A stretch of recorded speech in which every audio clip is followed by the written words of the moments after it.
Donald J. Trump is calling for a total and complete shutdown of Muslims entering the United States. Patrol Muslim neighborhoods and patrol every neighborhood. I think we have to look at the mosques. I think we have to be extremely careful. And we need our law enforcement to engage and to fight this enemy, which is Islamism. Is there a Muslim problem?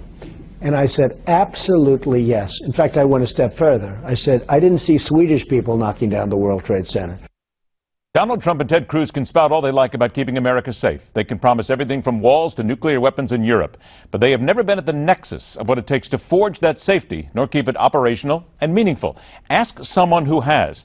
And start with the damage he believes is being done when the candidates slap against anybody of Muslim origin. That would be our next guest. Former Republican governor of Pennsylvania, the first United States Secretary of Homeland Security, who has made his presidential choice in the man who he believes can best keep us safe. We'll talk about that in a moment. Welcome Tom Ridge to the Hardline. Governor, thank you so much for being here. And I want to go back to an article that you recently wrote on Politico. The headline, What Trump and Cruz's Clueless Muslim Rhetoric Will Cost America.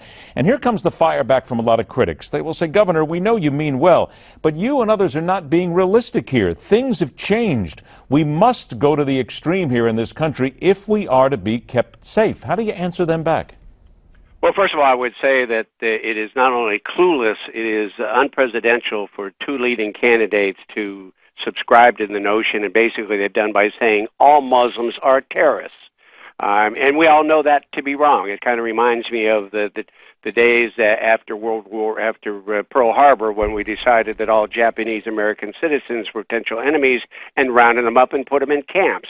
I mean, to play on people's fears that are legit and anxiety, which is real, given San Bernardino, Paris, everywhere else, for short-term political gain, I think is not only wrong, it's unacceptable, and frankly, I don't think it's very presidential because it flies into the face of, one, religious diversity, which we embrace in this country, and two, in order for us to maintain we need to maintain a good working relationship with the Muslim community writ large, internationally as well as locally. It is within the community. There may be some terrorists, but they're not all terrorists, and we need to build and sustain a level of trust with community leaders and not dismiss them all as potential terrorists. It's wrong-headed and unpresidential to think that way. Here again comes what they would answer back. They would say, you are right. Things are very different now than they were in World War II. Let's go ahead and be very honest about that as well.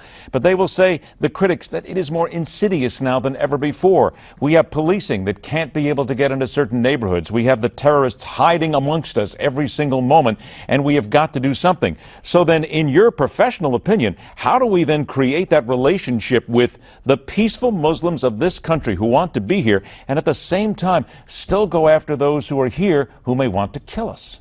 Well, first of all, I think you have to build and sustain, but you must build a relationship of trust, be it the local police, the state police, and the FBI, with the leaders in these various communities around the country.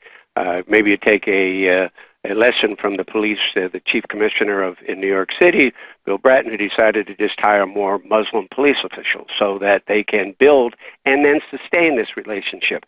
This is a global scourge. I'm afraid we're going to be dealing with it for a long, long time. And it is my belief that part of our effort to undermine radical Islam is to work with Muslim nations, because one of these days I do believe we're going to need a coalition down the road, perhaps even a military coalition to defeat But do you think ISIS. they want to work with us? Well, absolutely. They are killing, I mean, the radical Islamists are killing more Muslims than non-Muslims, and we don't understand it. And one of the things we do not do in this country is we don't publicize the radicals killing Muslims in non-Western countries. It could be in Pakistan, it could be in Afghanistan, it could be elsewhere. So this is a global scourge, and the broader Muslim community, frankly, is at the epicenter of most of their terror. Governor, why do you then believe that Governor John Kasich is the person who can then be the best leader of this country? I led off this segment talking a little bit about those who need to understand what national security is and how to get to it. You seem to believe that he's the best man for the job. Well, first of all, I've always I prefer performance to promise. There's nothing in Donald Trump's recent statements that suggests that he has any idea as to the role America has to play in the world, and that leadership role would not be the dismantling of NATO and suggesting that the rest of the world arms themselves with nuclear weapons. It's in America's best interest.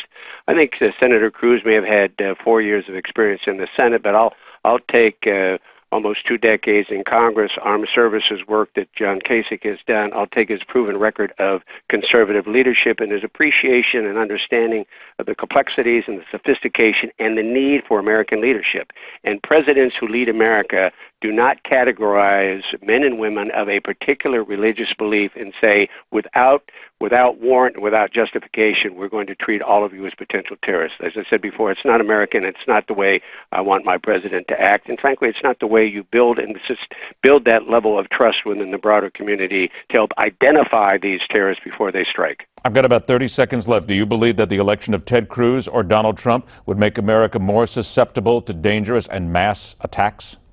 I think the answer to that question is the best candidate to minimize the potential for attacks, because I do think the scourge is going to be a permanent one, at least for the foreseeable future.